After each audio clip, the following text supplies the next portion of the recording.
Hello, my name is Ken Spiro. I am the president and founder of School Sims. Delighted to welcome you back to our YouTube series, uh, focusing on applications and benefits of using an online simulation-based approach in schools to promote skill development as well as team building and well-being amongst K-12 staff, whether it be leaders, whether it be teachers, even students, counselors.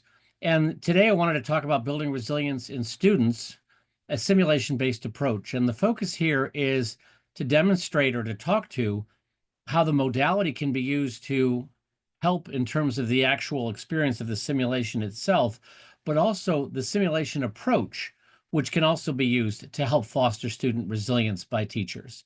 And part of the issue is that we tend to focus on the distinction between how we learn both from instruction versus experience. Instruction is really all about the right way of things, whereas experience is our best learning comes from making mistakes and the opportunity to benefit from mistake making, right? So that, how we learn from infancy, we fall down, we get up, and in that way we learn how to walk. And that we progress in that way throughout our lives. And how do we capture that? How do we utilize that capability from a teaching perspective to encourage this development, not only in ourselves, but also in our students? So when we think about this idea of resilience, right? Resilience is a function of making mistakes, right? Learning from mistakes. It's that we are comfortable with this idea, whether it's grit, again, resilience, that the focus is on how do we continue going even when we fall down, right? The more resilient we are, the better we are at coping, if you will, in terms of dealing with the things that come at us when they don't go as expected or that we make mistakes. So resilience can help students to overcome challenges because of their willingness to be able to get up and keep going.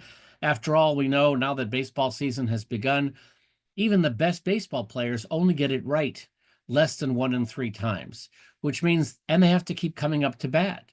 And so how do we then navigate that process where even when we strike out, we're able to come back and go out to the field, come back to our at bat, deal with the stress, especially when we're exposed potentially in front of others, and continue to thrive in both our academic and personal context? This is done through practice, right? So teachers can play a key role in nurturing this in students by helping to make it safe, right? To create a space in which it's okay to make mistakes, and in fact, maybe even encouraged. So we can have the opportunity to reflect on them, which will help to build our coping strategies, but also dealing with others, right? When we are interacting with others, that A, we're not alone, that we're not isolated, that when we're dealing with things, it's important to engage with our peers, with our colleagues, both from the standpoint of our needs and also their needs, but also just the benefit of being in a social context, because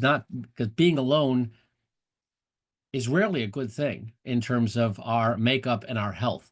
And obviously the mental health component as well, in terms of having insight into how we deal with things, where our needs might be, and being comfortable to be able to ask for help.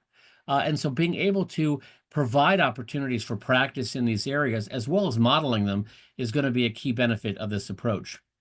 And so this idea of utilizing simulations to enable teachers to practice in these kinds of environments, which the Sims are designed to do, in a safe space so they can deal with the challenges that students may be demonstrating in a classroom and be able to practice strategies for dealing with them. Again, not necessarily to get it right, although that's obviously the goal, but more importantly, that they have practice under their belts, that they've seen it before, so that as they respond, maybe they'll have a little bit more self-efficacy, confidence in their ability to manage even when it doesn't go as expected.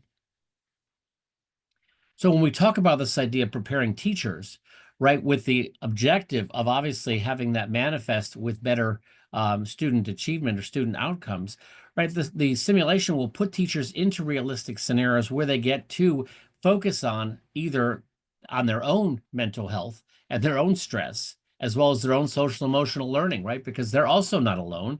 So it's important that they have the benefit to practice dealing with these challenges and how to utilize their own resources. And get practice in dealing with different needs that students may present so they can model it. So it's not only important that they be able to have better strategies for helping students, but that they model this concept that even when things go poorly, that they're able to navigate. They're able to demonstrate to keep on an even keel, because that's the kind of thing that students observe. That's the thing that students will be learning from. And so teachers can gain experience in handling these kinds of things and trying stuff out.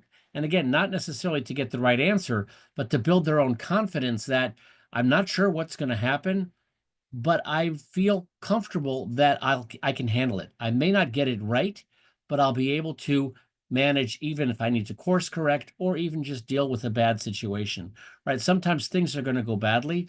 It's really, really difficult. It can be heartbreaking, and you have to be able to continue to manage because not making a decision is not an option. And sometimes we need to practice that as well. So in this way, we can build that efficacy. We can build that capacity for teachers to face whatever they're going to have to face and know that they have had the experience to both make decisions and also have the opportunity to reflect. Some of the examples of the simulations we have include dealing with mental health challenges that are demonstrated in the classroom, or a manifestation of challenges when we're dealing with a learning loss situation, right? It's going to manifest differently amongst different students, and you're going to have to manage and practice the opportunity to deal with where one student may be excelling, one student may be behind. How do you, when we've got them both in the class and both have different needs, we've got to be able to respond and do it again in an even kind of way.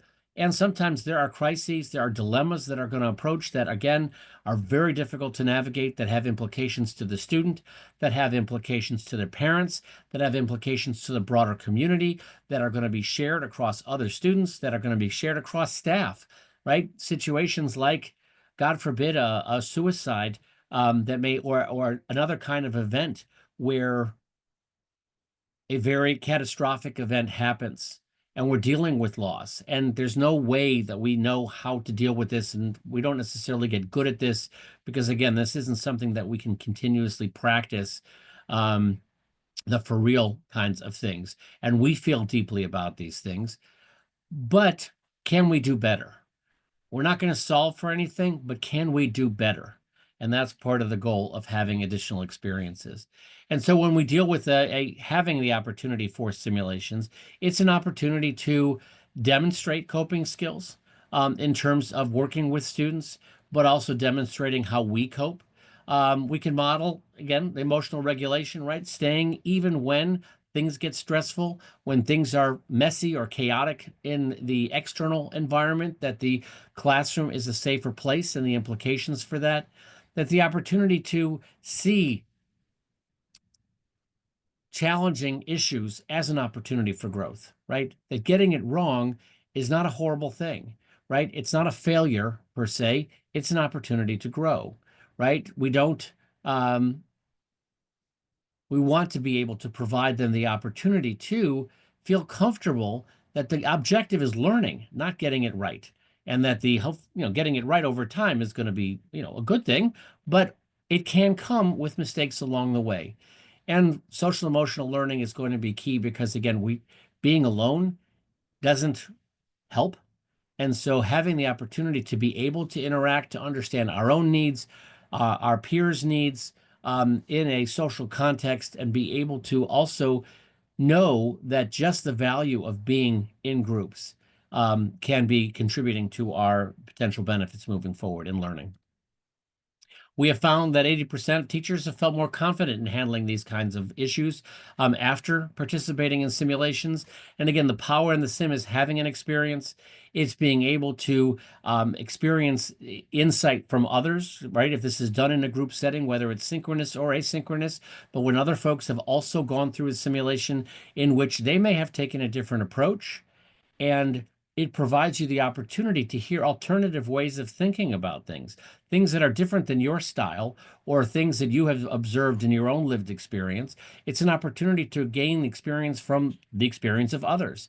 And having that insight, again, from a modeling perspective, demonstrates the importance of de-isolating, that we're not alone, and also how to be able to effectively utilize the resources that are at our disposal, right? So you're not alone, whether it's talking to a peer, whether it's talking to other resources in the school or in the district, or having the opportunity to demonstrate that to students that they're not alone, that they can reach out to um, a peer, that they can reach out to the teacher, they can reach out to other staff, they can reach out to parents, they can reach out to friends outside of school, or guardians, etc. So the opportunity to be able to practice these things and then be able to live them is something that can be incredibly powerful. And these are some of the testimonials we've heard from teachers directly in terms of the benefits that this kind of modality, that this kind of approach and ongoing experience provides. But going back to the other issue of simulation strategies, when you participate in this kind of approach where it's story driven, it's the opportunity for decision making. It's the opportunity to think about consequences, right? Every decision we make has blowback. There's always going to be something, anything that's complicated, right, is going to have a consequence. And being able to anticipate what some of those consequences might be, it's a little harder for kids to do because critical thinking is something that, students evolve to. But just understanding that there's going to be a cost and recognizing that I either need to bear that cost or I need to make a better decision to avoid, the worst part of it that I don't want to have to deal with. And being able to be thoughtful about that is something that can benefit students, and all else remaining equal will improve their achievement, right? Same content, but better feeling, right, can translate into higher achievement. Thank you very much for your attention today. Look forward to connecting with you again soon on the next in our series on the power of online simulations.